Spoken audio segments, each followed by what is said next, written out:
tratta, picking pinto, roto, potom, plantam, planta. Hey, hey, hey, chicken corn on a corn can, mama. Hey, when tratta, picking pinto, roto, potom, plantam, planta. Hey, hey, hey, chicken corn on a corn can, mama. Hey, when tratta, picking pinto, roto, potom, plantam, planta. Hey, hey, hey, chicken corn on a corn.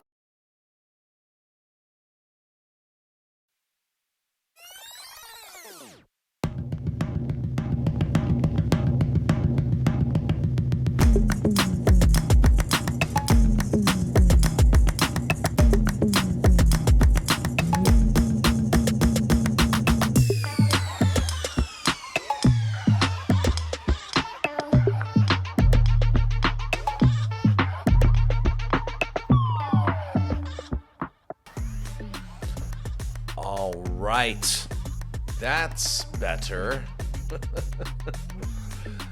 Like I said, this is how live things go. You know, you just sometimes you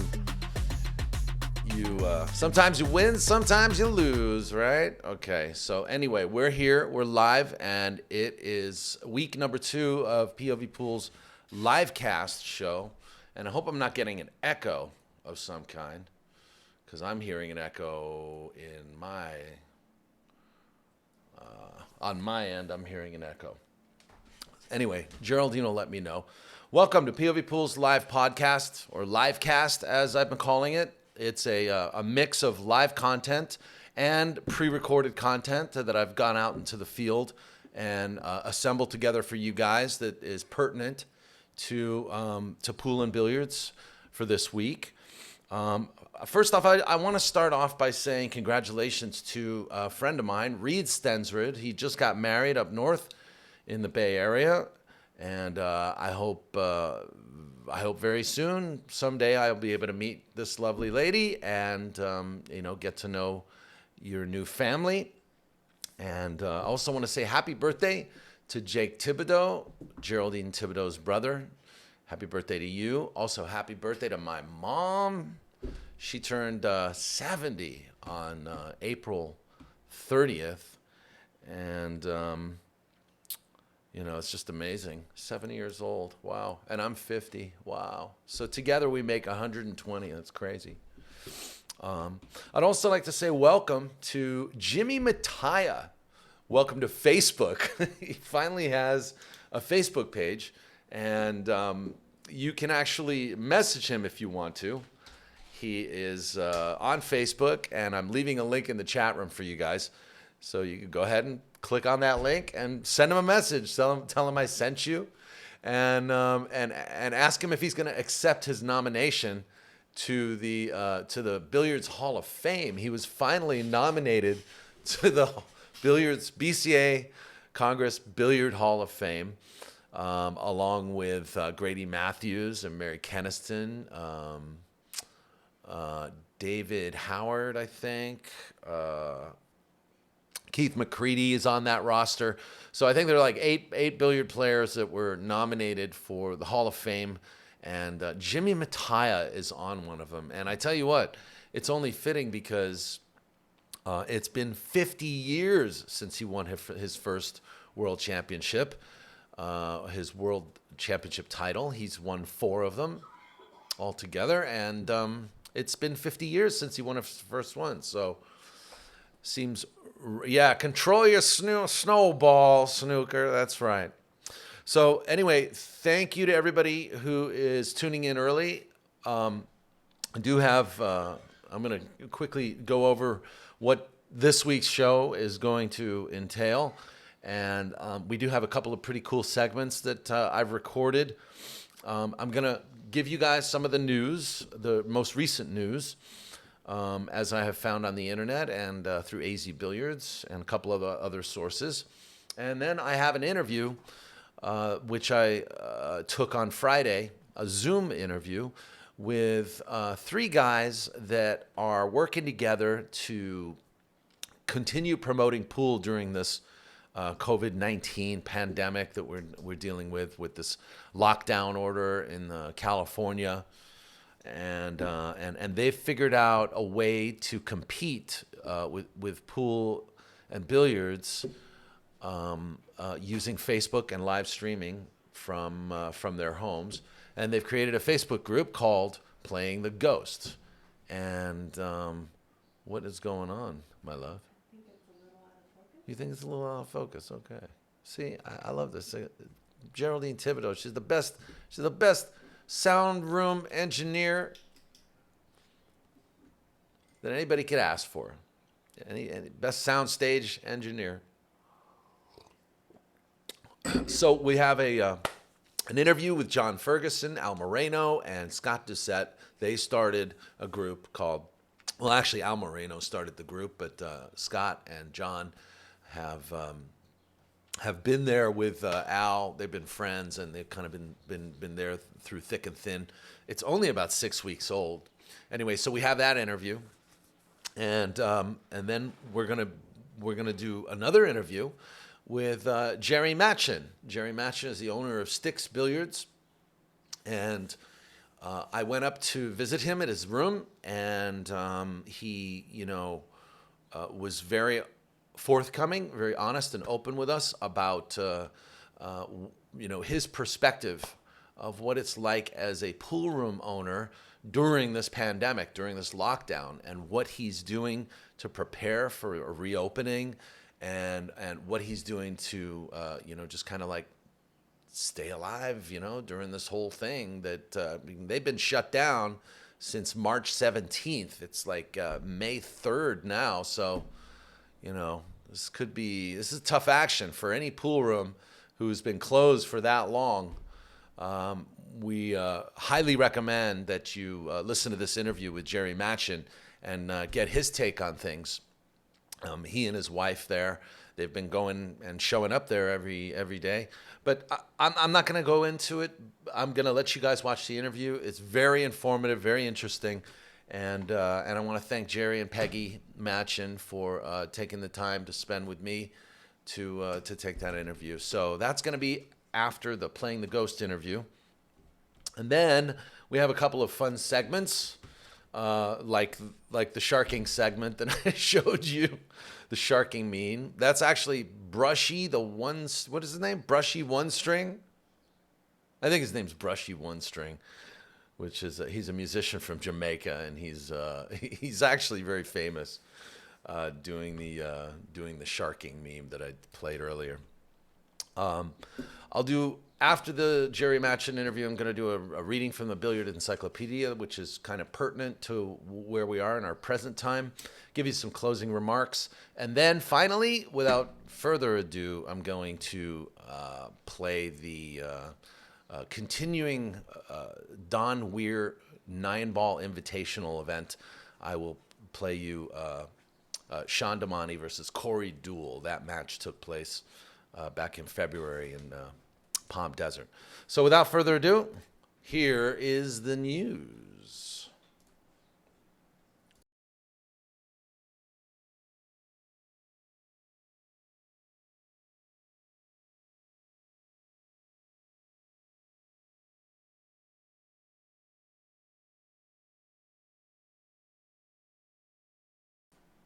Okay, guys, here's the news. The Super Billiards Expo says stay healthy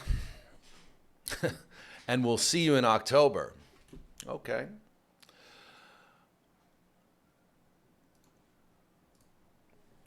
That's the latest letter from Alan Hopkins, which states on his website, the superbilliardsexpo.com, the SBE event will now be held October 22nd through the 25th.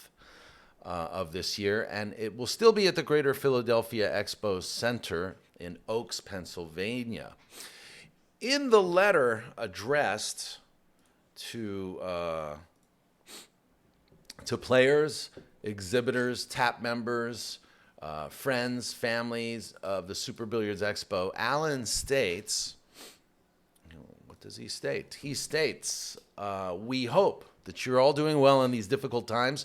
Due to the ongoing COVID-19 situation, we feel it is in everyone's best interest to once again alter the dates of the 2020 Super Billiards Expo.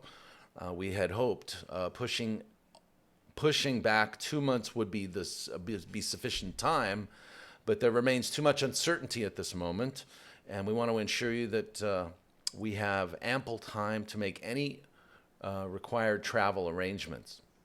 The letter then goes on to say that they're optimistic that the COVID-19 situation will be under control by then, and to ensure the safety of its guests traveling from all over the world. Also, a message to entrants of the Players' Championship event, assuring them that refunds can be made and will be made possible. So, if you request a refund for the Players' Championship, you'll by all means you'll be getting that back. Finally, the letter asks to please stay tuned to their website and to their Facebook page for any future updates. So POV Pool would like to wish Alan Hopkins and all the staff and the people there working for Super Billiards Expo the best of luck during this this pandemic situation. And we hope that anybody that was expecting to go is not too disappointed with the postponement. And then, following this story, we have the Matchroom Pool is announcing the date of the World Pool Championship, formerly known as the World 9-Ball. You remember those tournaments that we would watch in broadcasts from Qatar and Dubai, Saudi Arabia, and there was like nobody in the stands, and it was just really odd. I mean, there was some good coverage. We got to see, sometimes we'd get to see like 15, 16 tables be streamed at once and be able to pick the table we wanted to see.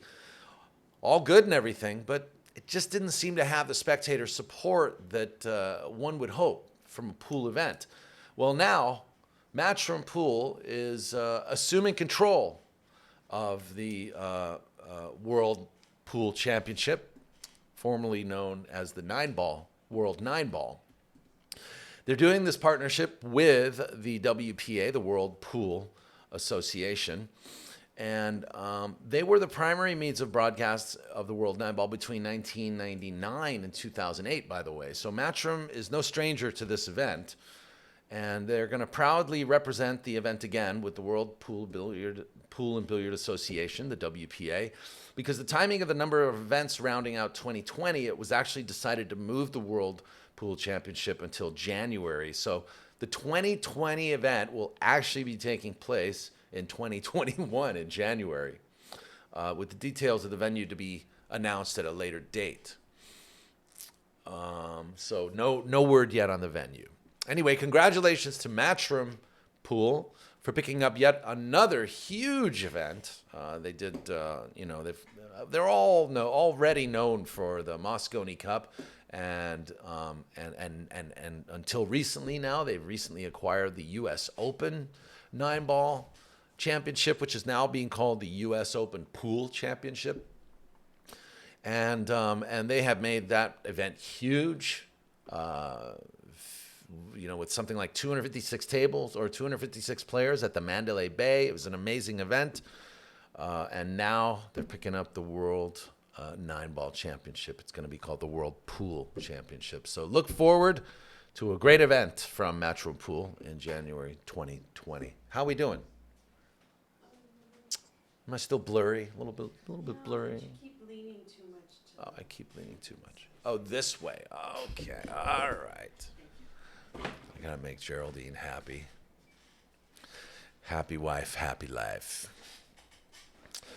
So also in the news, and I don't know if I want to call this news just yet, guys, but this is a rumor. I happened to be on Facebook yesterday, and I saw that Mark Wilson's Lindenwood billiard curriculum is rumored to have been demoted from an official sport, to, I guess they're just called a club now. So a recent Facebook post on Mark Wilson's Facebook page stated that the billiard program at Lindenwood University has been effectively it's been effectively shifted down from an official sport to a college club.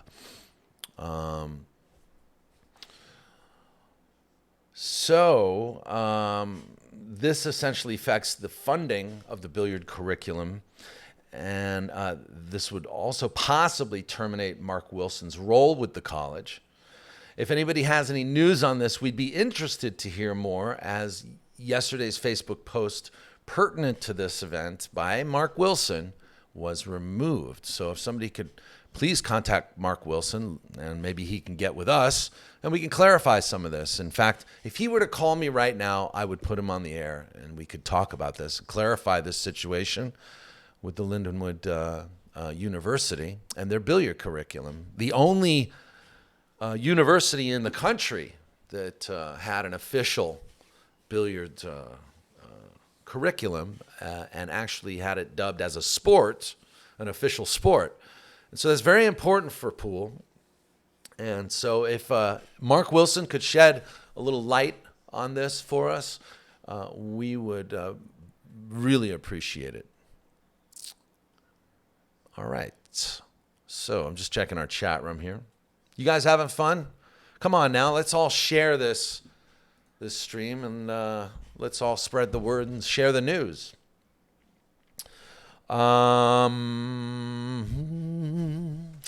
One more thing here. I want to share with you guys that there is a podcast that is kind of like a snooker podcast, and it's called The Break. And this week, The Break did an interview with Ronnie O'Sullivan, the snooker legend himself, Ronnie O'Sullivan. And currently, Ronnie O'Sullivan has 36 major titles, 15 maximum breaks, over 1,000 centuries. He's arguably the greatest snooker player of all time. On a side note, Ronnie has criticized Matchroom Pool, specifically Barry Hearn, Matchroom Sports CEO, and the World Snooker Tour. Mainly his complaints are related to professional players playing unnecessary preliminary rounds, adding to more travel expenses, the reduced prize money for the maximum runs.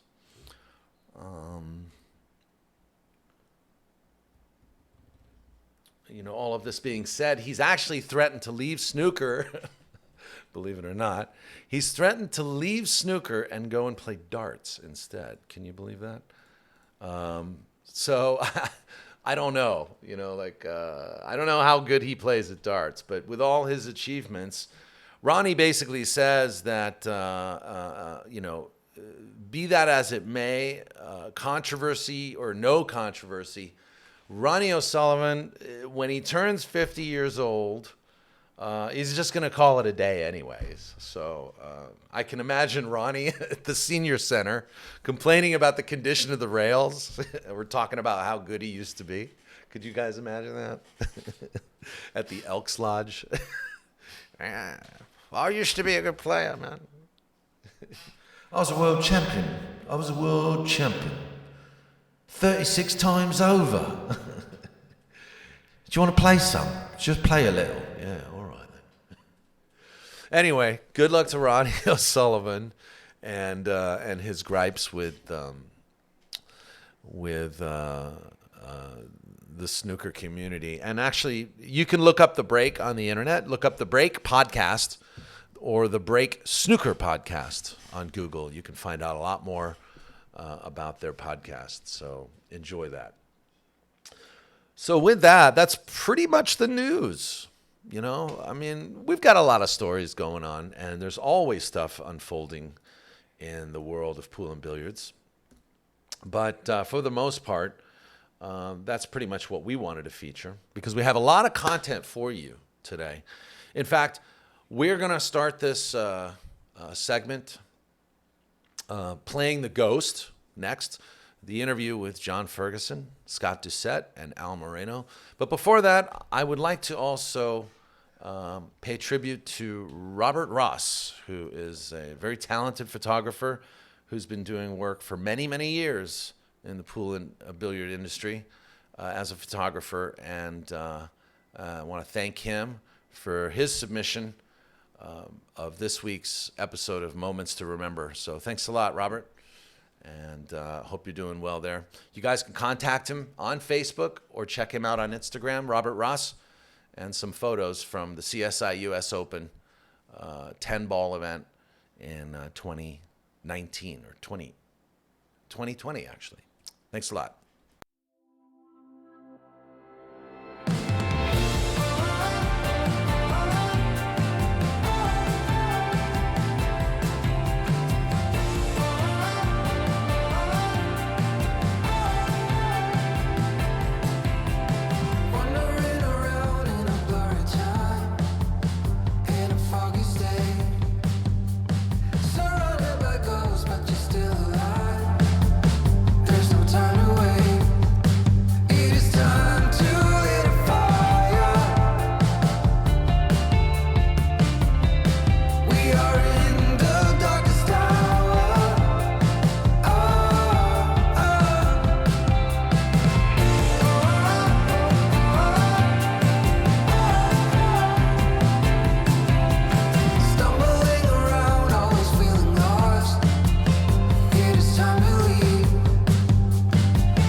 All right, everybody. Thanks again to Robert Ross. Check him out on Facebook.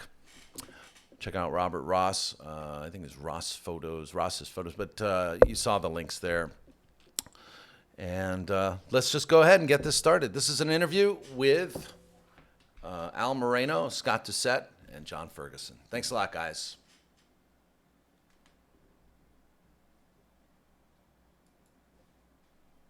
All right.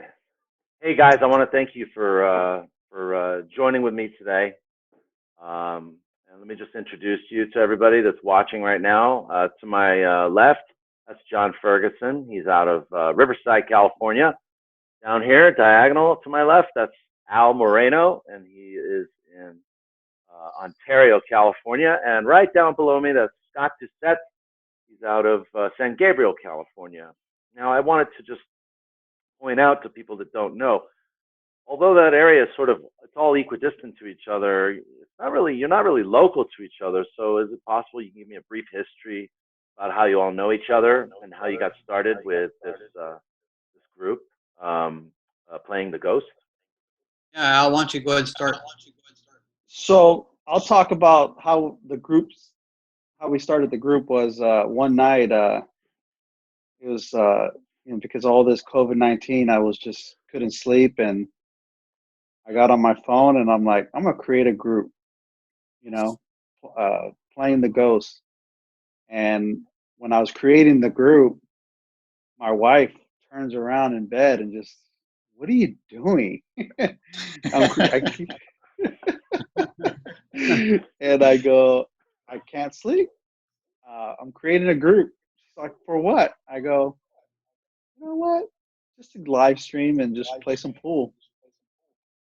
And that's actually, I started inviting everyone, and that's how I met Scott and John, through Facebook and through pool. That's one thing I love about pool. You get to meet so many different people. That's how I met one of my best friends, Frank Almanza. I mean, he's like he's my pops, I mean, it was just more as a mentor thing, but it was more than a mentor thing. It was just like, our best, our friendship, So that's one thing I love about pool, meeting everyone, meeting people, meeting or seeing things, witnessing like the Mosconi Cup or holding Willie Mosconi's cue, I mean, it's just amazing. And Right. so that's how the group started, and that's how we all met a little bit, Well, me and Al basically were starting to play some tournaments before all this COVID-19 stuff. We were traveling around and hitting some tournaments, and just one Oh, night. so you guys were kind of friends with each other and doing tournaments together and stuff. Yeah, previously before, Okay. but like you said, one night, he created that group, and I got an invite the next day to the group. I'm like, what's this? And he said, well, let's just stream some Playing the Ghost on. I don't know, maybe you can tell me if I'm wrong, Al. Was it just gonna be me, you, and a couple of friends doing it before we started getting everybody, or what? Yeah, it was just us, a couple, and I think actually Scott was like, "Let's do a tournament." I was like, Yeah, "Oh, okay. How's that gonna work?" Yeah, why not? Let's mix it up. yeah. So A little friendly competition. We can't really get into any gambling sessions, or obviously the pool halls are closed, and we've got no opportunity to get out and play. Fortunately, there's a pretty large contingent of players that have tables at home, and oddly enough, it's not like we're dating Al, but we actually met on Facebook, and then we have some mutual friends, and Al's come over to the house and played a couple ring games, and kind of developed a friendship through that, and now through this whole Playing the Ghost thing, I've met John, so I'm getting an opportunity to meet some other players and form some friendships, and make it that much more engaging when we do get back to some normalcy and get out and start competing in tournaments. And it's always more fun to know more people, and you have more people to hang out with, because usually at tournaments, it's just a lot of downtime, a lot of waiting around. So it's not only is it a good outlet for us to compete and get better. Playing the Ghost is a great training tool. But it's also given us an opportunity to meet new people that are interested in playing, form some friendship. well, I think we're all going to be a way better player when we get back to those tournaments. Scott, don't you agree? Oh, I agree. Normally, my practice routine is just throw the balls out and run them, and now it's forcing me to really work on my break. And because if you're playing the 10-ball Ghost and you can't make a couple balls on the break, it's a tough go, and it's really forced me to work on my break a little bit and develop that part of the game. And it's so important for 10-ball, as we all know. But just forcing me to kind of do that is certainly going to make me a better player. You practice like I practice the same way, Yeah. So let me ask you now. I've noticed. For those who don't know, we're talking about a Facebook group that Al started called Playing the Ghost. And for those who don't know, just tell us briefly what Playing the Ghost is, and then I'll point out a couple things that I noticed about it. But essentially, what is it? So Playing the Ghost is a competition against the Ultimate Player.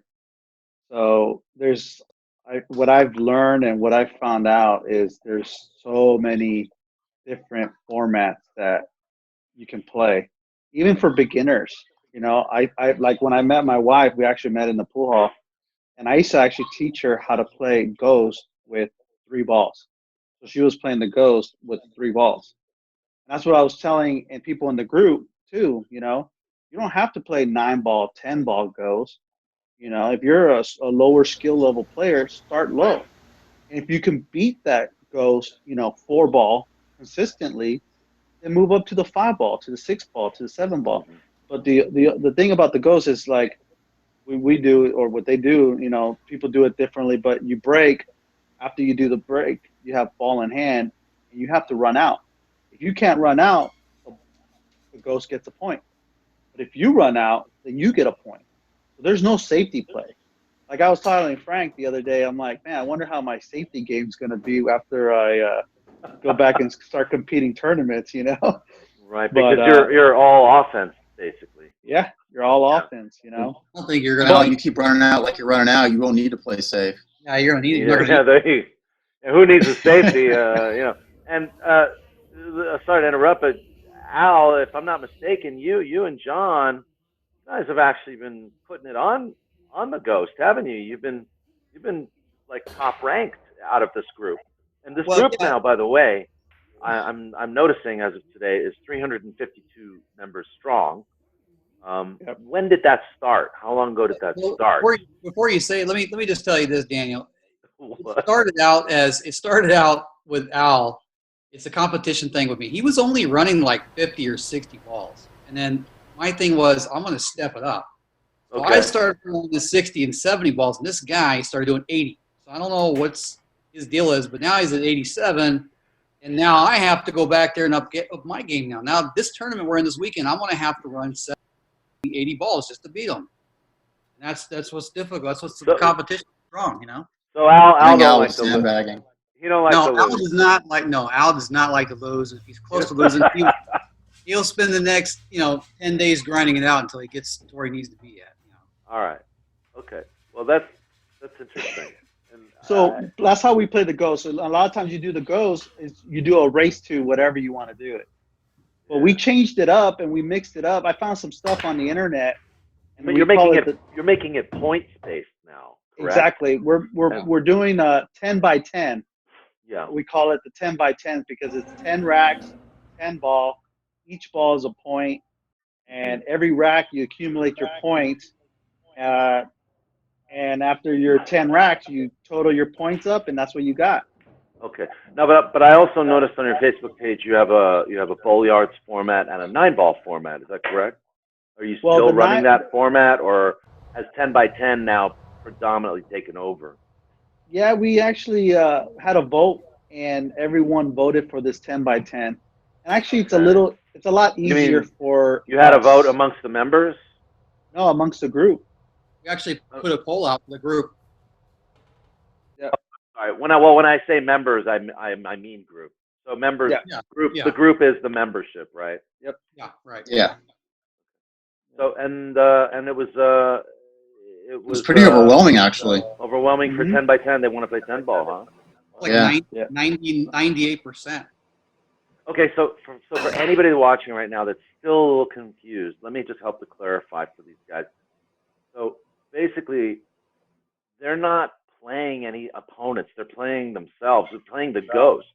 They're playing against other players to beat a high score that another person sets. So that's what's. I mean, the ghost is not a new thing. And do you think that just this pandemic situation is the catalyst of this happening? I mean, why don't you think this came up before? Why don't you think this was popular before? Well, I mean, my personal opinion is, you're stuck in the house, first of all, but you're still amongst the members. I mean, we're still watching each other on the group. We're still talking to each other. We're still messaging each other. We're kind of still there together. We're just not seeing each other personally, but we're all still together playing pool and doing the things we love to do. That's why I think why people really like it. I noticed that actually there's still an opportunity to bond because you can watch your friend play the ghost, and you can be in a chat room with a dozen other people that are watching the match as well, a dozen other members, or just a dozen other spectators, and that's the good thing about it, right? Oh yeah, and it's actually intimidating knowing that you're on live and people are watching you, Yeah. and you don't want to screw up. Yeah. Embarrassing, You know? right? Yeah. So there's a couple people, and they're like, "Oh, I did this, and I got a 65, 70." I go, "Do it live." It adds a then they different go, dynamic. For I sure. almost fell back in my chair because that's me. go, I could "Do it." just see. Oh my God! I can. Yeah, do Can't it do live, and they're like 30, 40. Yeah. But those people have increased their scores little by little every week. Yeah. You know, Tell me when it started. What week did it start? How many weeks old is this? We've had what, 3 events? yeah. think- Well, we've had 3 of the 10 by 10 events. 7-footer, So right? we had a 7-footer event, and we have also had that bowling one. I think we had 3 of those, right? Yeah, about a month and a half or so, or Yeah. So or- about 6 Yeah, weeks probably about now. that. Yeah, 6 Okay. weeks. All right. So it's about 6 weeks. You've just got under 500 members. There's no membership fee. No, No. it's free. You just pay a It's tournament totally- entry, correct? Yep. And all the money's transparent. Everything gets paid out, or are you guys taking Yep. a rake? Or what's the deal Well, there? what we do is we everybody pays by PayPal or Venmo. The Okay. nice thing about the PayPal is it's set up as a pool where everybody can log in and see what everybody's contribution is. So everybody can see who's in the tournament. And so that's kind of nice, and they can see it's a fixed rate, so it's $10 entry fee, and they can see what everybody paid. And the winner gets paid immediately. As soon as they win the tournament or get second place, we pay them out. It's pretty transparent. And then the ghost donates money too. Yeah. The ghost. Oh, so you guys are adding a little extra? Yeah, we're adding. We had a $25 added for the 7-foot, and this Friday we're doing a $50 added for this tournament. Well, it's only a matter of time since till maybe you get some sponsors on board and stuff like that, and that starts to occur, and I hope that does occur for you. So since you formed, do you have a cap on the number of players that can play an event? Do you feel like, well, if we get more than 64, it's going to be too much work for us? Is there actually a point at which it's too much work? Hey Scott, do you remember I the think numbers this- of players? We got 23, I think, this one. Yeah, I think this week we have 23. That's the highest we've had. Yeah. And if I'm not mistaken, too, you don't need a bracket, so there's no buys, correct? No bracket. No bracket. It's Just just like a race to the highest score. yeah, whoever's Just you got and the high- ghost, 3 rounds, and we score your best 2 out of 3. And okay, so let me ask you guys this, because this is a whole new sort of like thing. Have you had any unique experiences doing this, which make it different than running a regular tournament that you can think of? Any kind of Like a positive or negative?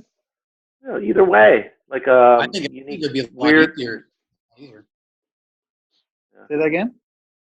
I think it's a lot easier than running bracket. It runs itself. The only thing we do is keep track of who went live and just go to our event and post someone's score there, and we all help out.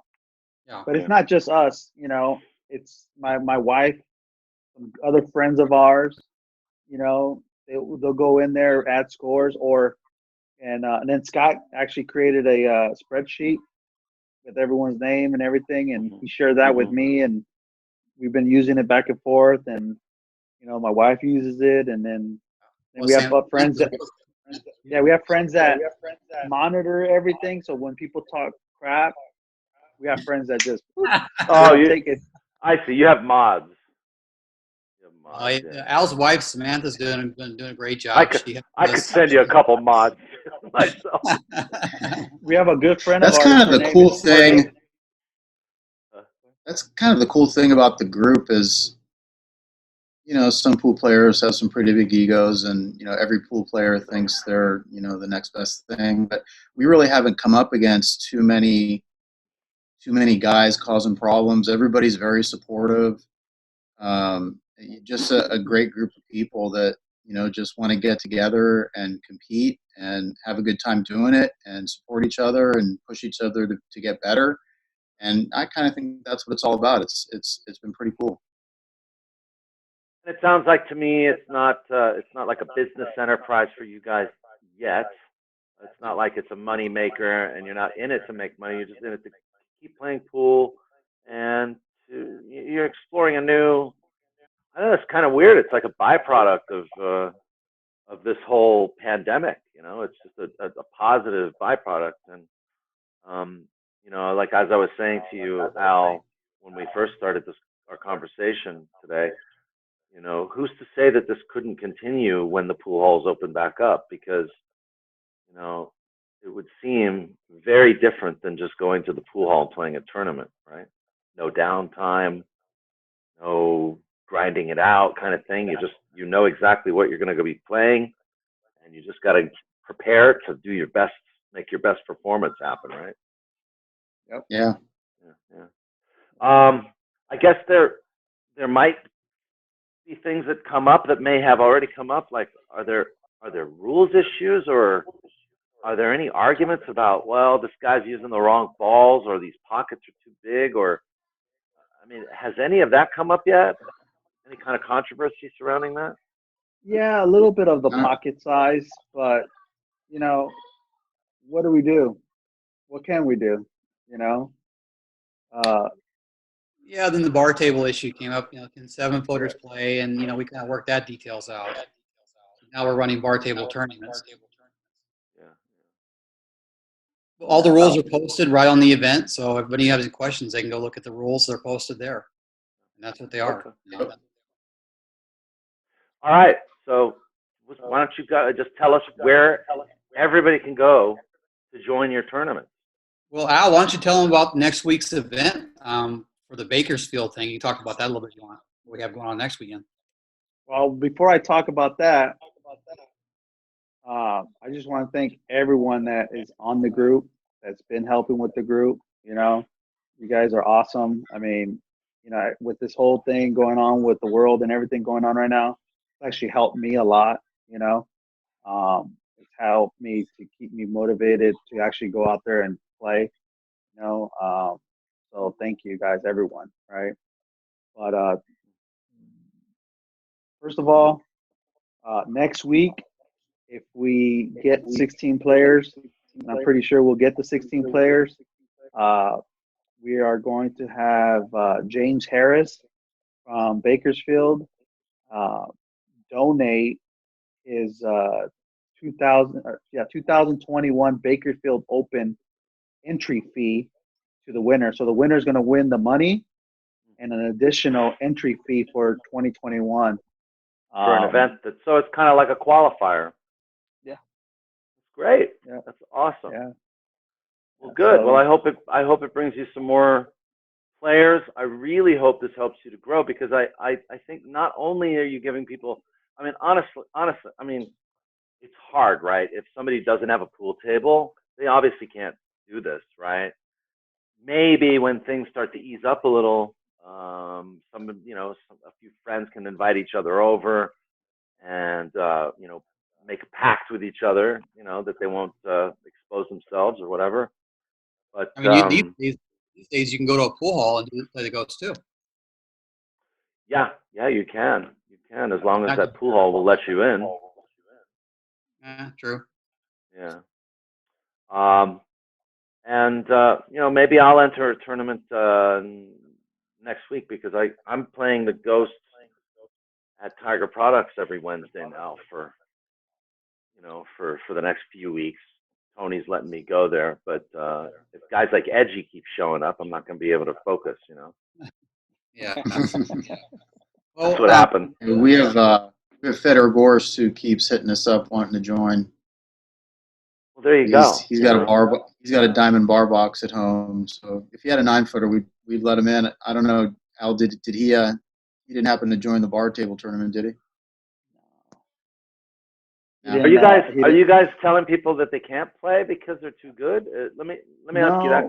We actually told him. Is there any disclaimer here that you need to give? So right now we've been doing like no Fargo rating over 702. Oh, okay. So you're capping the Fargo. Yeah, we've capped the Fargo. There's a lot of 690s. There's a 700, 702. That's why we left it at 702 because one guy wanted to play. Yeah. There's a few high 600s, that play in this tournament. And but next week's that Bakersfield thing, we're going to be actually opening it up to everyone except the bar box because that's going to be tough. Yeah. That's going to be tough. So we open it up to 8-footers, 9-footers, and to open Fargo. Well, I hope this motivates people. Maybe if they don't have access to a pool table, maybe they can create access to a pool table because of you guys. I've had a lot of And, people tell us that they've actually learned a lot how to practice and how to what was the word she used? I can't remember what, but she just said that just watching a lot of people has helped her understand the game a little bit better. mm, mm. Well, you get no argument out of me on that one, that's for sure. What I wanted to say is we recently started a new website, playingtheghost.com. And Oh, so so there is a website. there's a website, and we just started it today. I'm going to start posting all the events on that page. So if anybody has any questions, wants to play a tournament, they can go to playingtheghost.com, see the events, and tell their friends about it that may have a pool table, and hopefully the word gets out. So. All right, that's great news. All right, well, I think that's pretty much it. I got a lot of other segments to cover on this weekend's LiveCast, so I want to thank you guys for taking the time with me. And actually, I'm really grateful you guys took the time with me because I feel like I don't see anybody anymore either. So I appreciate the Ghosts group being put together by you guys just to give me a reason to see you guys. I've known you all for quite some time. Scott probably the longest, and it's good to run into you guys here, and to then know that you're all okay, and I hope we all make it through this thing without any issues. Yeah, be safe, Daniel. Most definitely. Yeah. And so for those who have been watching, really want to thank Scott, Al, and John for spending time with us here on POV Pool's LiveCast. And want to remind you guys that if you want to get involved with Playing the Ghost, check out playingtheghost.com. And if nothing else, root for your favorite player at Playing the Ghost. That's another thing too, which is so cool about that group is you can watch, like, you never know who's going to be live on the Facebook group, right? Yep. Basically, I want to go check the group and see who's live right now because you could have any number of players that are going to flip the switch and play the Ghost, right? Is that correct? So we have 23 players. Yeah. We have three. They have to do 3 matches, right? So you think about it. What's the math on that? 23 is 69 matches. 69 matches in 2 days. Yeah. You guys are going to have a pretty solid schedule online there. And I hope next week for the open event we get Shane Van Boning or Alex Taguline or something. Maybe I can make a phone call and see what happens. Tell them to come play. It's cheap. We love to watch them. All right. Maybe I'll do that. Maybe we get Corey involved as well. There you go. Okay. Yeah, So wait a minute. It doesn't matter. No cap on that one, right? Nope, no cap. No cap. Okay. Open event. All right, guys. I would love to watch those guys go at it like that too. Yeah. Oh, I know, right? Like, just get schooled. I love it. That's awesome. Yep. All right, guys. Playing the Ghost on Facebook. Thanks, everybody. Thanks, guys. Have a good night. Thanks, Thanks guys. for having us, Daniel. Yeah, thank you, Daniel. You got it.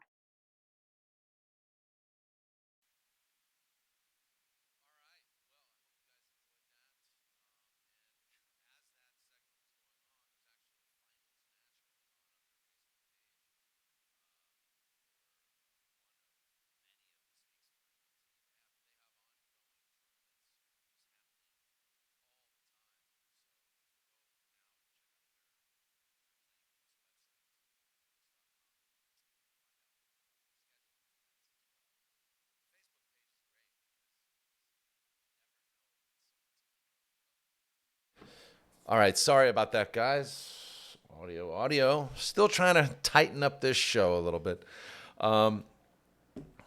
Thanks again to Al, John, and Scott there for giving us the inside information on Playing the Ghost. And I want to remind you guys to check out their website, www.playingtheghost.com, and find out what their schedule of events are. There's no charge for membership. Once you pay for a tournament entry, you're in the group. And you can also watch their Facebook page. There's always something going on. There's a live match going on most of the time. So good work for those guys. I'm really impressed that this is happening. Playing the Ghost on Facebook. People are live streaming their matches from their home. And, it kind of inspires me, makes me want to get a little diamond bar box in our one-bedroom apartment here in in Los Angeles and start, disturbing the neighbors. Bang! But hats off to those guys that are Playing the Ghost. So with that, I'm going to take a little break. Right after this, we're going to have Jerry Machen. We're going to be getting shape with Jerry Matchin right after this. Thanks a lot, guys.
I'm Jerry Matchin, also known as Baby Huey.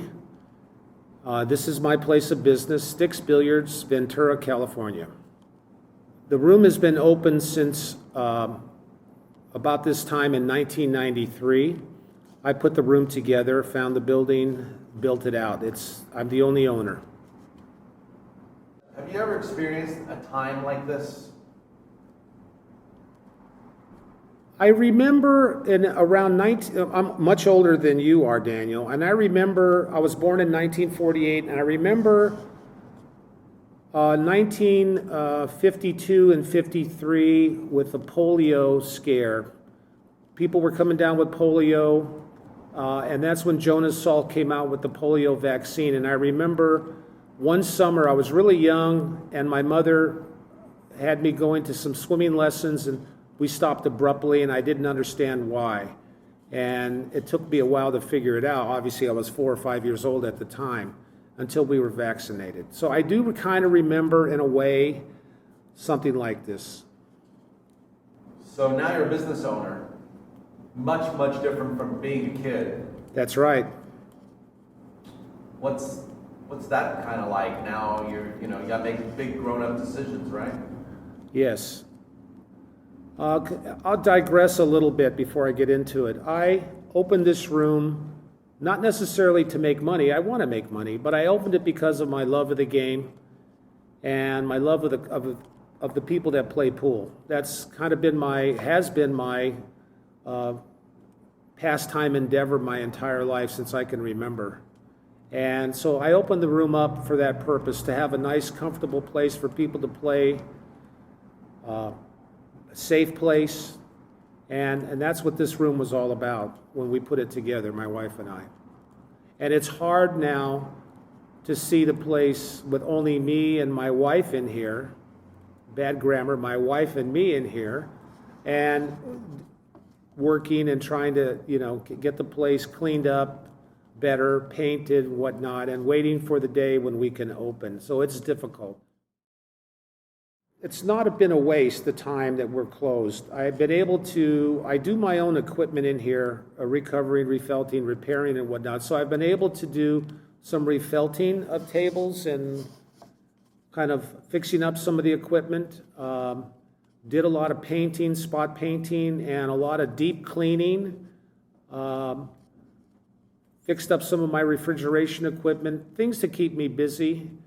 That the business needs. You don't realize when you're open 365 days a year and you're looking at your business, when it finally has no customers in it, you can really take a look at the room. You can see dust, dirt, whatever, smudges that you never saw when you were open. So I'm able to see a lot right now that needs to be done. What day did you close down? The specific day?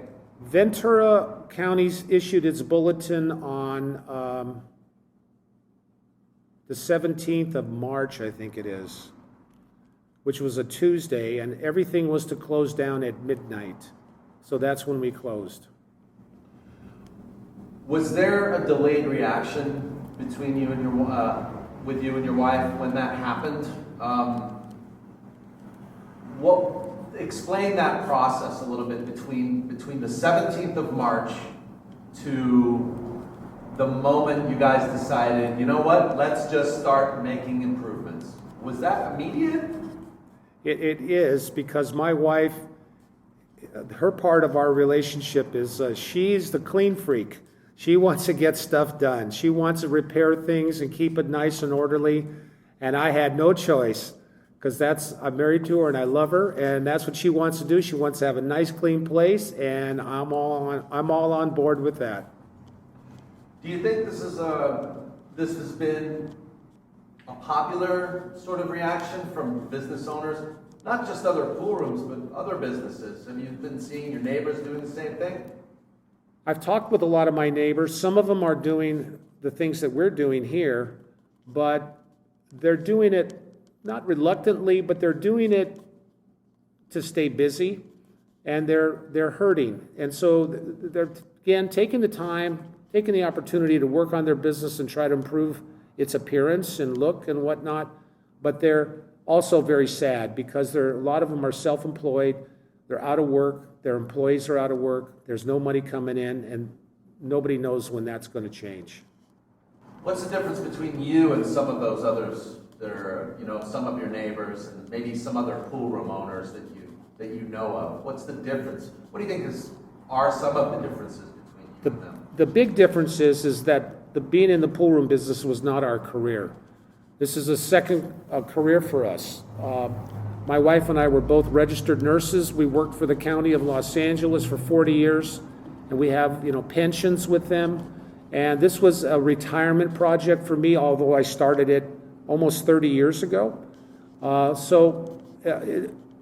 This is not our main income. This is something that I like to do for the community, for myself, and my wife helps me with that. So it hasn't been difficult for me with respect to finances.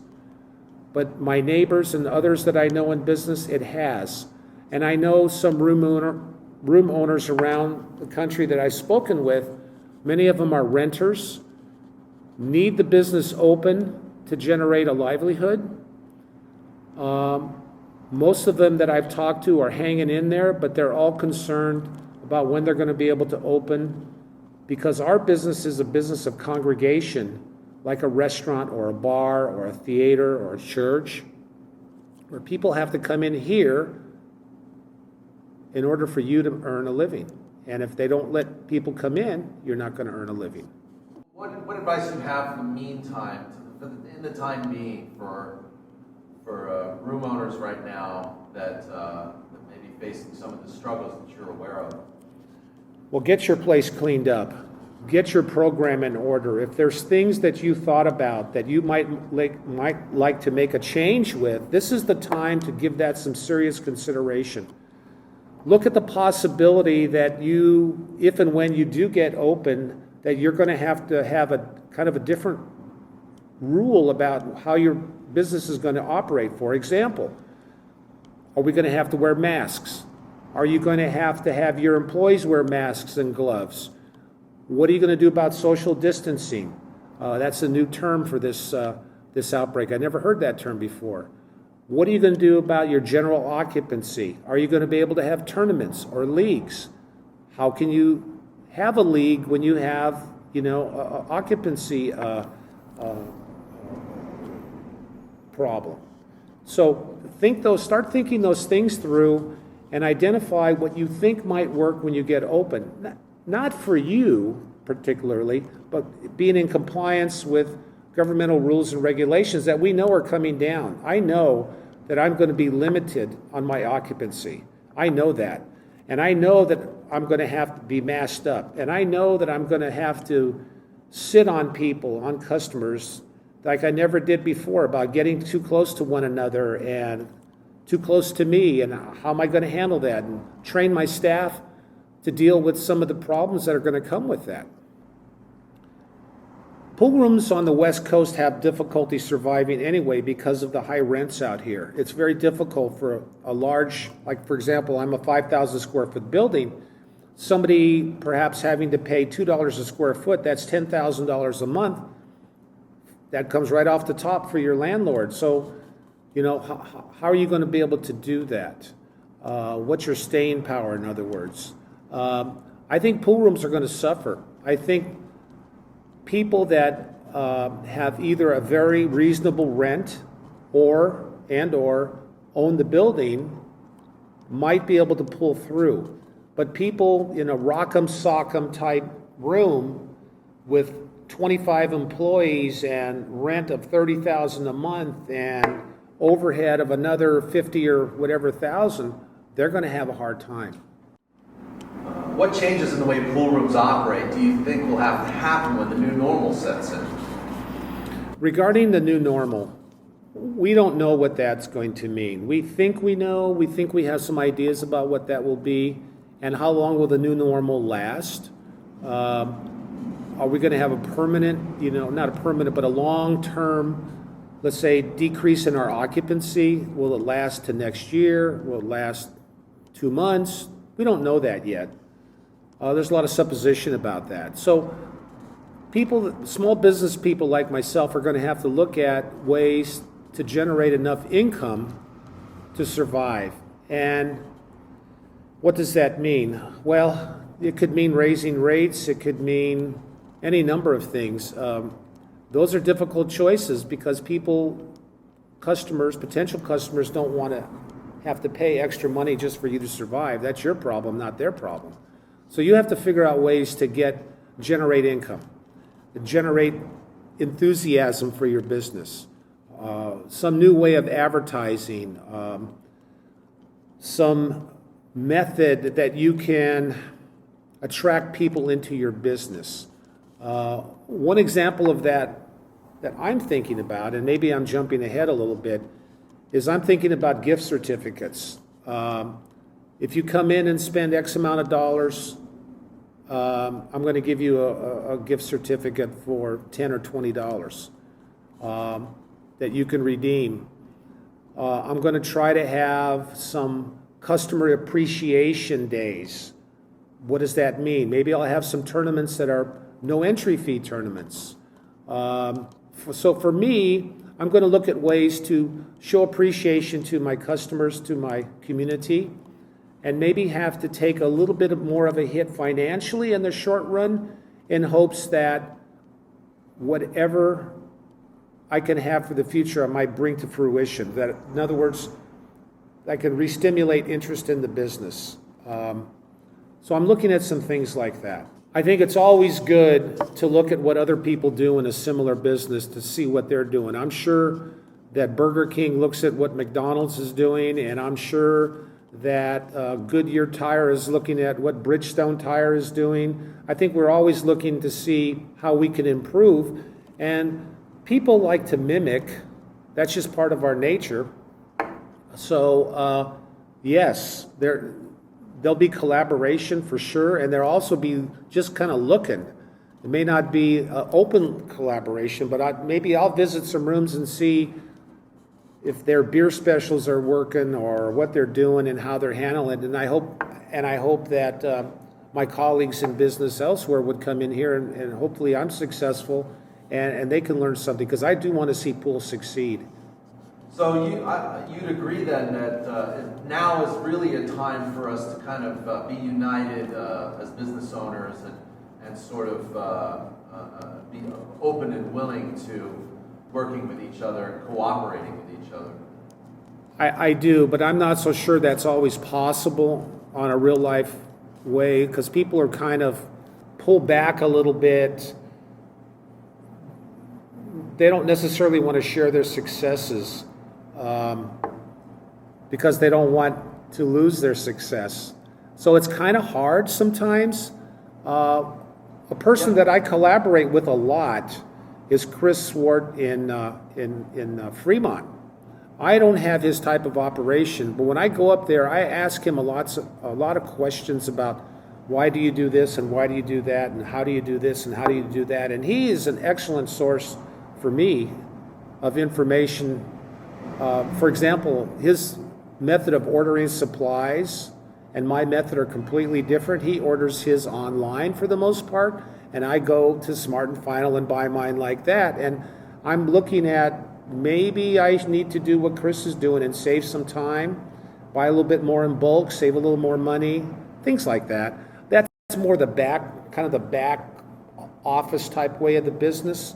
But looking at pool in general, what type of tournaments work well? Do Jack and Jill tournaments work well? Do player tournaments, quote unquote player tournaments, work well to get customer infusion into your business? So there's a lot that we can look at, and I certainly will. Can I put you in the shoes of a renter?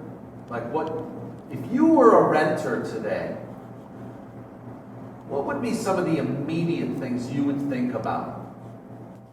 Businesses need to talk to their city government. Maybe some of the permits that cost you money to renew each year, your alcohol license, $500, your business license, $800. Maybe you can talk to your city council people and ask them to forgive that for a year. It doesn't sound like a lot of money, but people that are in our types of business do have a lot of permit expenses each year. And cities need to think about their small businesses. They do.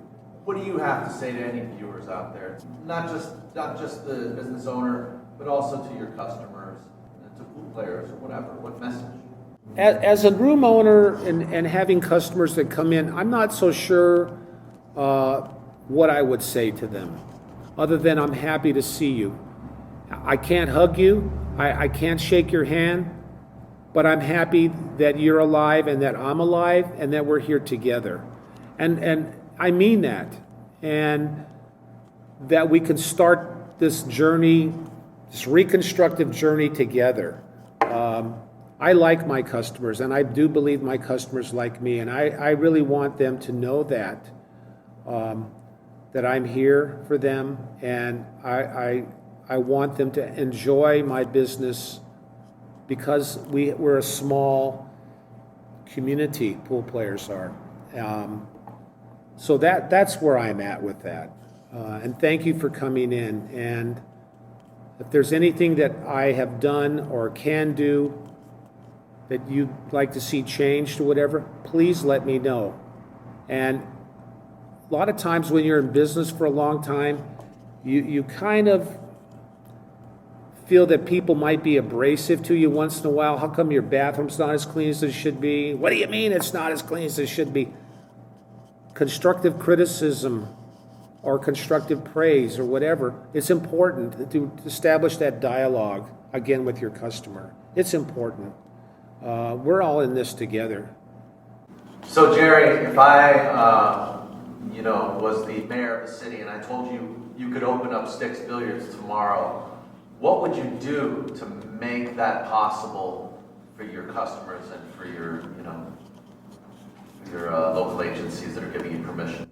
If I was given the green light, Daniel, to open tomorrow, I think that it would be Customer Appreciation Day. I think that I might let my customers play free for the day or even longer. I wouldn't give free beer, I'll never do that, but I think I'd give out free soda and hot dogs to my customers to let them know how much I care about them and how happy I am that they're back.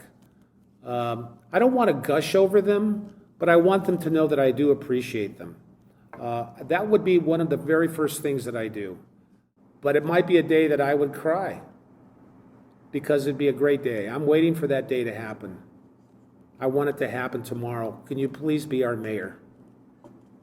Do you have, I notice you're optimistic. And you guys are optimistic. Would that be correct? I'm a pool player, Daniel. I'm always going to make that shot and win that match. I am optimistic.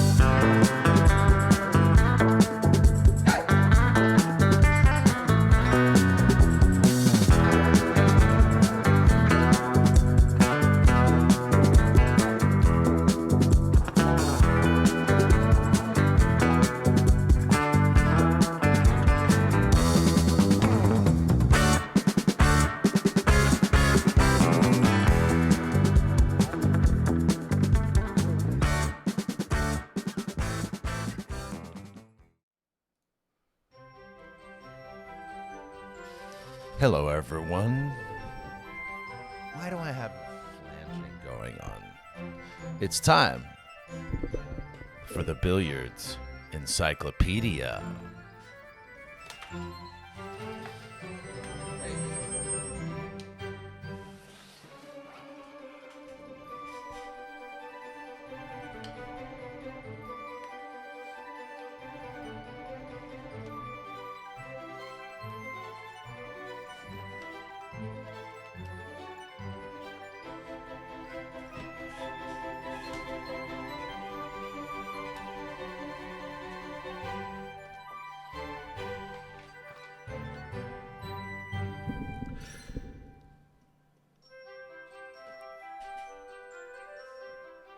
The history of billiards in America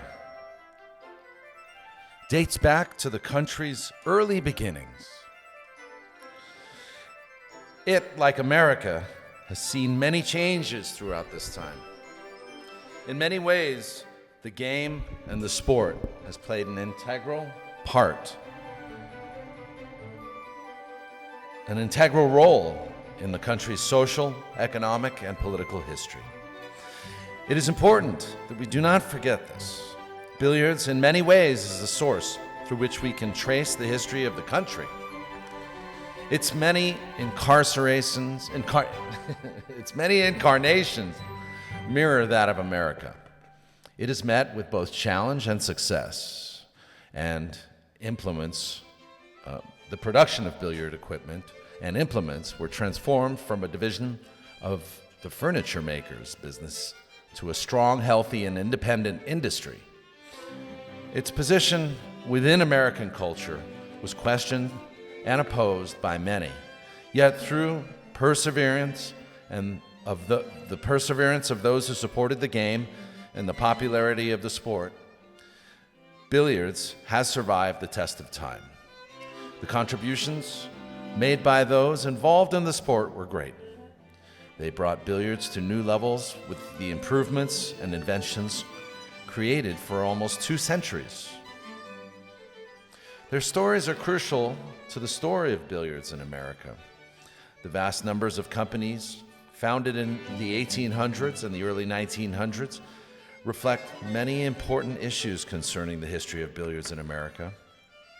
First, that there was an interest and demand for billiard accessories and equipment. In addition, the popularity of billiards was ever increasing throughout America's growth, and finally, that Americans were willing to create, uphold, and support the industry of the sport. This tradition continues today, as we have examined throughout this chapter. The roots of billiards in America are incredibly strong. As with so many things, billiards has throughout its existence experienced a system of cycles. The sport is going through yet another resurgence of popularity today. This is seen through the increased number of companies, once again producing many quality products. Billiard rooms are recapturing a sense of the grandeur and importance. These rooms are elaborate, they're as well as comfortable, creating an environment that is inviting to new, younger generations of players. The innovations made today are already part of the vast history of billiards. The history of American billiards is crucial to the history of billiards as a whole. We cannot forget to place American billiards within this larger picture. It plays an integral role and serves as an example for present and future generations universally. The companies and individuals making contributions to billiards today are no less important than their early counterparts. Just as we owe praise to the dedication of billiard patrons of the past who make the industry and the sport their livelihood, we also owe a deep gratitude to those individuals who currently uphold its high standards in America.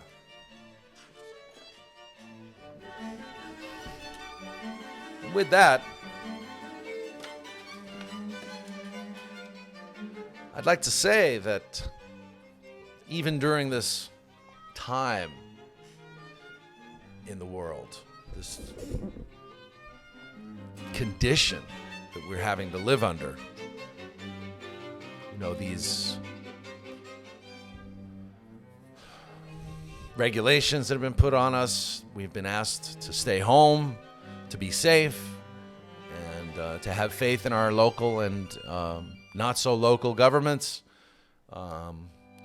As citizens, we argue over all of these aspects of society that are, kind of like throwing us all in mayhem. How do we make sense of it all as pool players? How do we get rid of this music? I think that did it. So, how do we make sense of this all? Well, like I said, or like Jerry Machen said, he's waiting for things to be put in place. But in the meantime, he's preparing. He and his wife, Peggy, they visit the pool room almost every day. and they look around and they you know, take note of what needs to be improved and then make those improvements if they can. And what does Al Moreno do? He starts a Facebook group called Playing the Ghost. And now 350 members of this Facebook group are coming together and they're playing, they're competing. Some of them are not competing, don't get me wrong. Some of them are just fans of the game, they're fans of some of the players. But they're streaming something all the time on this Facebook page. So we're adapting. And we're not letting pool and billiards slip from our grasp. And I wish the best of all of you and the best of, the best of all the rooms that are out there struggling, all the pool players that might have canceled events, and all of anybody that's in Q Sports, all the industries out there that are struggling to figure out what is the next move for the next 90 days, but let's just hope it does get better, and let's try to do what's in front of us. So with that, I want to wish you guys happy Sunday. I'm sorry, no hard times first Sunday today. But I do have action for you. That is from the Weir tournament. We have Shan Damani versus Deuel.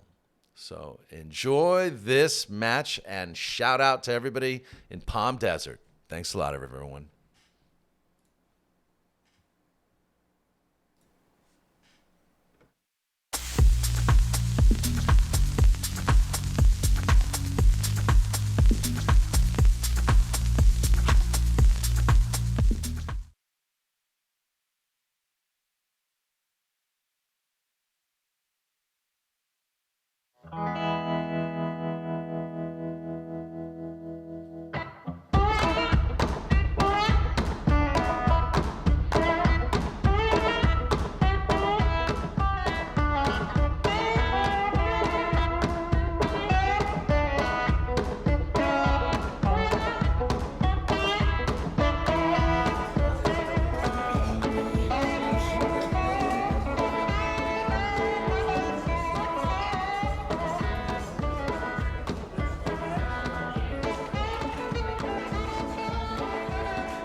All right. You guys are watching Shan Damani playing Deuel. Shan Damani is a shout out to Shan, by the way.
right, so we had a few words from Corey Deuel and Shan Damani. Shan Damani is he's a hardworking guy who just loves pool. He's kind of about my speed, mid 600s, Fargo rating.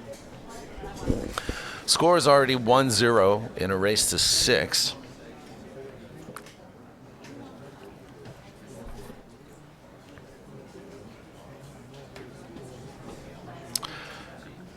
And it's Corey's shot. Looks like Shan played a good kick on the 1. And he played a return safety, so these races to 6 are real short. And you got to also remember this is alternate break. Also not easy. Can't run racks here in succession, which is what these guys like to do, you know, especially Corey Deuel. So good hit, but I think he also returned the safety.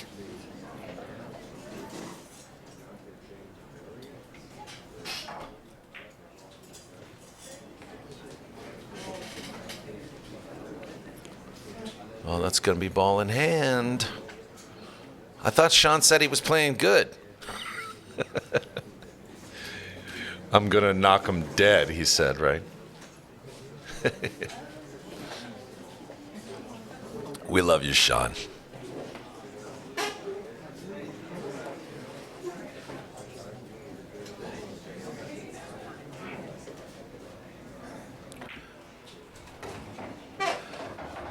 It's the thing about, you know, guys like Corey Deuel, the principal, you know. You can't just leave an open table on a bar box like this. I mean, Corey did say that this is a springy table and it's kind of like a pinball machine, but you know, he's pretty solid. He's generally not gonna screw up an easy run out, but he did roll a little far on this shot.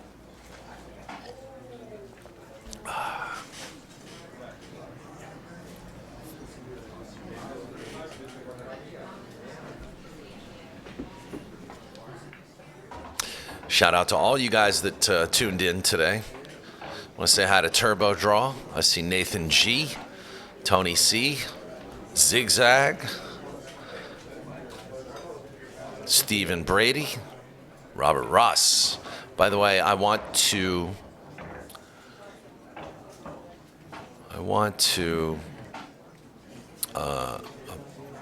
give you a disclaimer. The photo montage that we played today with Robert Ross was not from the 2020 CSI US Open 10 ball. It was from the 2018 CSI US Open 10 ball. Thank you for contacting me to make that amendment. And I want to thank you again, Robert, for your submission of photos on today's LiveCast. Also, hello to Bang Time Pool, Pool Hustler 6, William Matchin, and Dave Cat as well. The coffee's on Dave.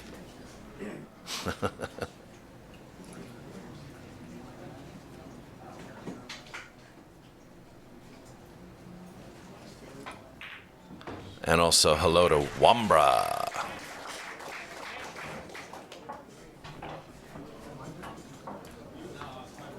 Looks like 2-0 in this race to 6.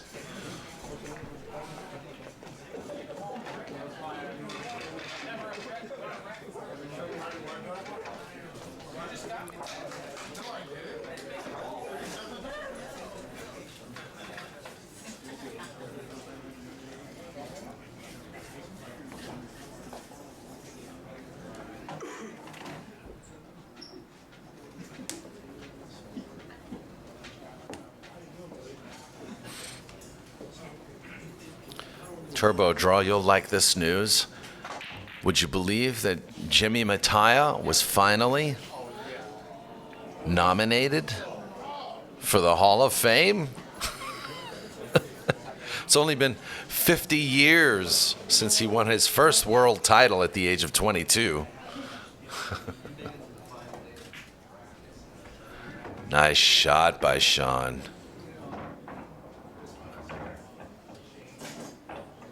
3-ball up table, so you gotta be careful drawing your cue ball back up table. And the corner pocket's a pretty big pocket here, especially if it brushes against one of these balls. Well, no, he's okay. He's actually looking at a good run out here.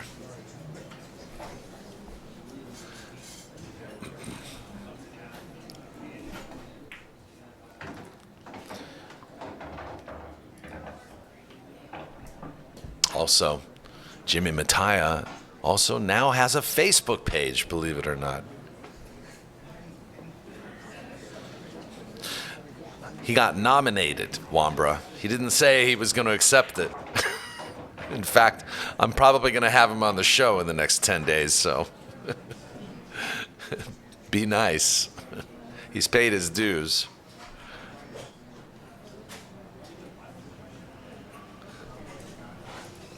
He said he doesn't want it. He said it actually makes him mad. He said he's mad that he's being nominated now. Maybe we'll have him. We'll have him do a call-in, and he can tell us why. Tell us what's on his mind. You gotta love Jimmy. Jimmy don't. He doesn't mince words. He gets straight to the point. Jimmy does.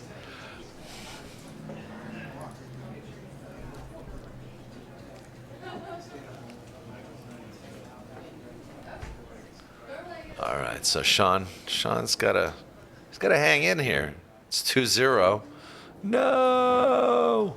Don't tell me he's touching that 8 and he can't hit the 7.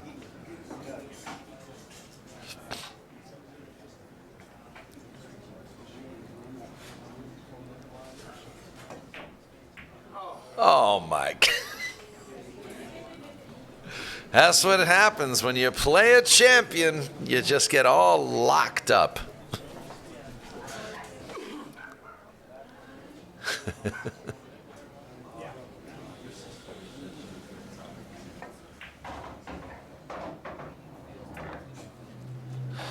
Hope you guys are enjoying this match, and I want to thank Jason Weir for inviting POV Pool to come out and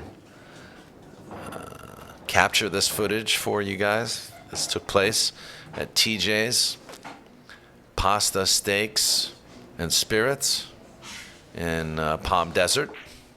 We drove out there. I brought my new partner in crime, Luke Bodenheimer, with me, and I brought Geraldine with me. And we were able to film the final 4 matches. This is number 2 of 4. And that dog barking in the background is actually Corey's dog. She's saying, good win.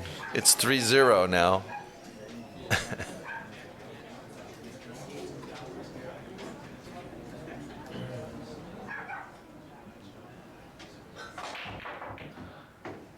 Nice break. Corey did mention that he's not used to this is a different tournament, folks. It's kind of very much like the Rum Runner. They rack the 9 on the spot instead of racking the 1 on the spot, basically pushing the rack up further, about 2 or 3 inches. And it's harder to make a ball. Even on that valley, it's harder. It's more difficult.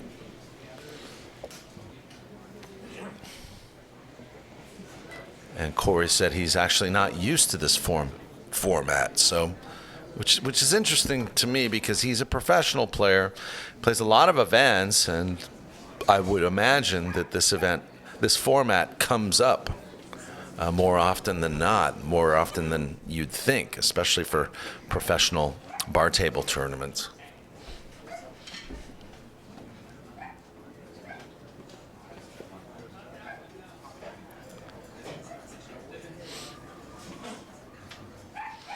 Yeah, Corey brought his wife and his dog, and the dog, I was told, watch out, this dog bites.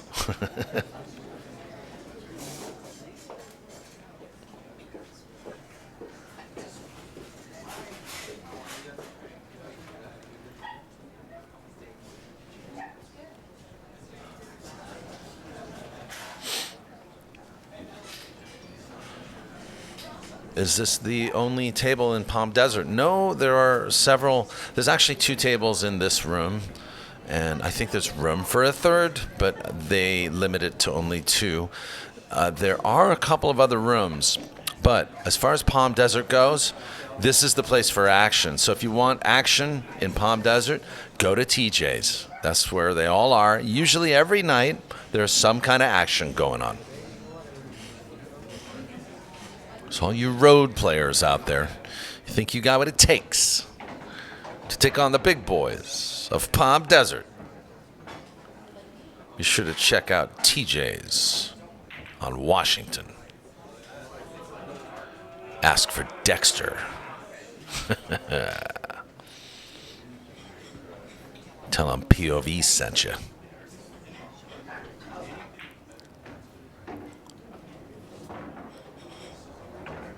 It's 3-0, if I'm not mistaken.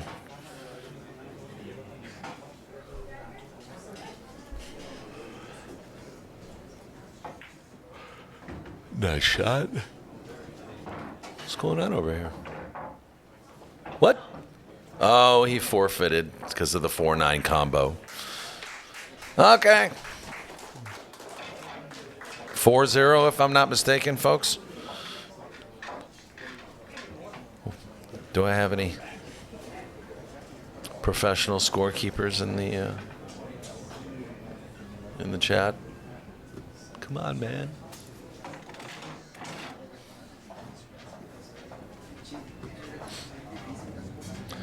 Where is Palm Desert? It's pretty much, it's part of Palm Springs, Indio, Palm Springs. So it's off the 10 freeway. Can't remember what the exit was for this particular spot, but we ended up on Washington Street.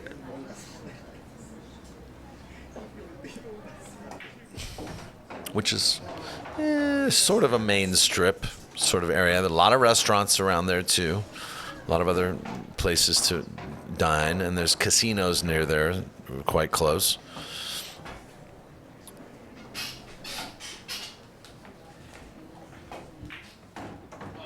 Oh, Shan. Shan messaged me yesterday. He said, I'll pay you. He's Indian, right? So he has an Indian accent. So I think I'll do an impersonation. He goes, well, he didn't even say it. He just wrote it on Facebook. He said, I'll pay you $20 not to stream this match. And then Geraldine answered back and said, I'll pay you $40 to play it. Yeah, Monterey exit, I think. You're right. I think you're right there, Turbo Draw. If you exit Monterey off of the 10 freeway, turn right. It's right off the freeway exit, actually. It's like less than a quarter of a mile.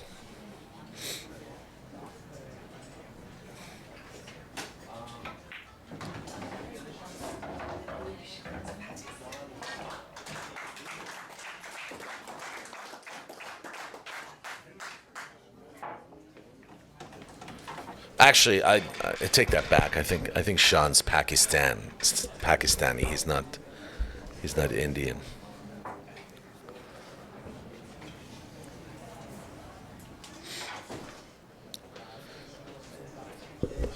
Sorry, man. I didn't mean to misfile you, Shan. Let's say hi to Farshid Rahmani. You're watching Corey Deuel and Shan Damani go at it. And Corey just scratched on the break. It's 4-0. Let's see what Shan Damani can do. He said, I gave you a good rack. It's an alternate break format, too, by the way. Loser racks. Or breaker breaks, racker racks. What in the world? Ball in hand and he missed on these buckets? Come on.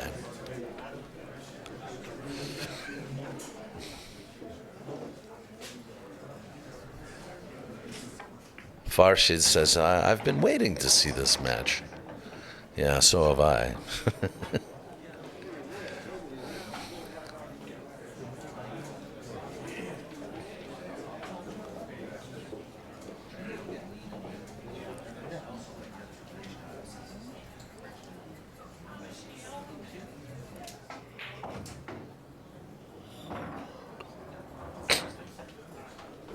Corey's got really good mechanics, you know.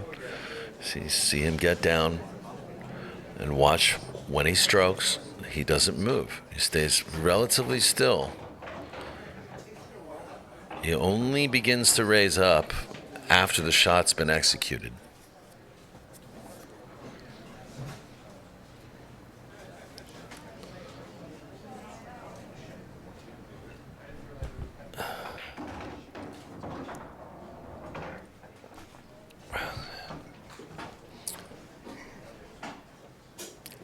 Keeps also a pretty cool head. I don't think, it's not often that I see Corey get emotional when he kind of gets out of line. Pocket billiards is one of those sports that you really can't be ruled by your emotions.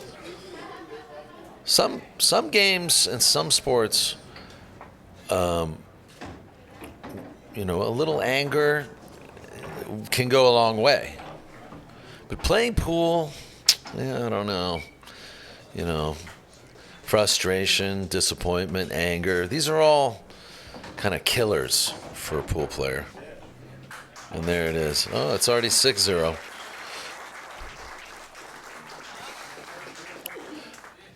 Congratulations, Corey Deuel. And in fourth place, So that is our first finalist, Shan Damani at fourth place. And coming up next week, guys, we're going to have Corey Deuel versus Richard Geiler. Thanks for watching, everybody, and keep loving pool.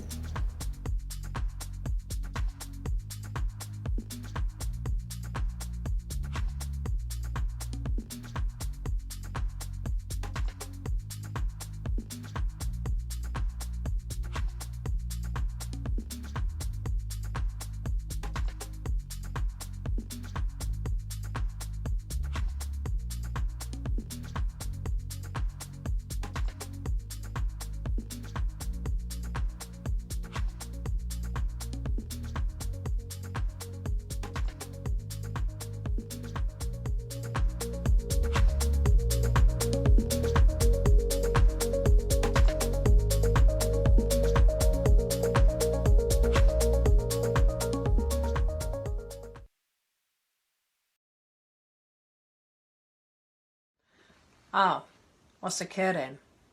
Not a lot, other than a global pandemic, but the question was rhetorical. Now listen, I'm not here to give advice. There's plenty of others who'll do that for you. It's your life, and I'm not about to tell you how to live it. I wouldn't do that to no one. I wouldn't even tell myself how to live my life, but I will say this. If you sees me in the mornings doing my daily run, my half marathon round Barry, don't even think about breaking that 2-meter rule. Because if you does, I will not hesitate to tell you quite clearly to back off. Because at the end of the day, when all's said and done, no word of a lie. If truth be told, just because you don't feel ill, don't mean you're not infectious. You could be riddled. Stay safe. Stay out of my way. And protect the NHS, obviously. Goes without saying.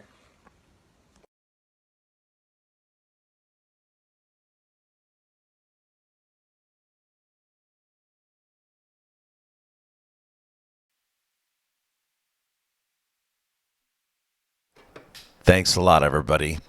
Please be safe out there. Keep loving pool. We'll see you next week. Give you a little sneak peek. Next week we have an interview with Jerry Machen, Chris Swart, and Gilbert Najam to discuss ways to move forward. Because that's what we're all about, is moving forward and getting out of this situation that we're in. Also, lessons from the rail. I want to apologize to Jerry Matchin and also to you guys out there that were expecting a new segment that I am producing right now called Lessons from the Rail. But we'll be having some lessons from the rail next week from Jerry Machen. What's a Room to Do with Chris Swart, Gilbert Najam, and Jerry Machen. And hopefully, too, we'll be having some segments produced by Go Play Pools, Ramin Bakhtari, and Marianne Starkey. So keep your ear to the ground and stay tuned for next week's POV Pool LiveCast number 3. That'll be next week, April 10th, I believe, or May 10th, I believe. Thanks a lot, everyone. You guys take care.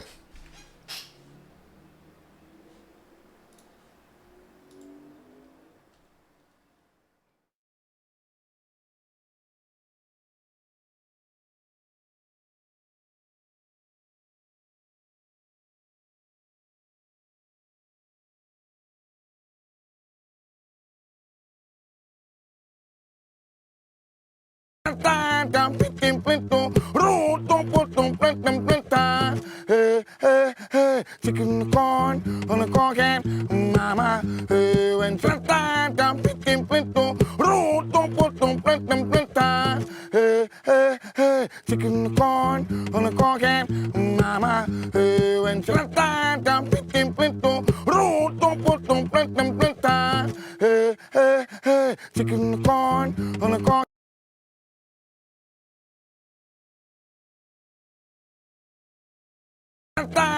Picking pinto, root, don't put on planta. Hey, hey, hey, chicken corn on a corn can, mama. Hey, when time, picking pinto, root, don't put on planta.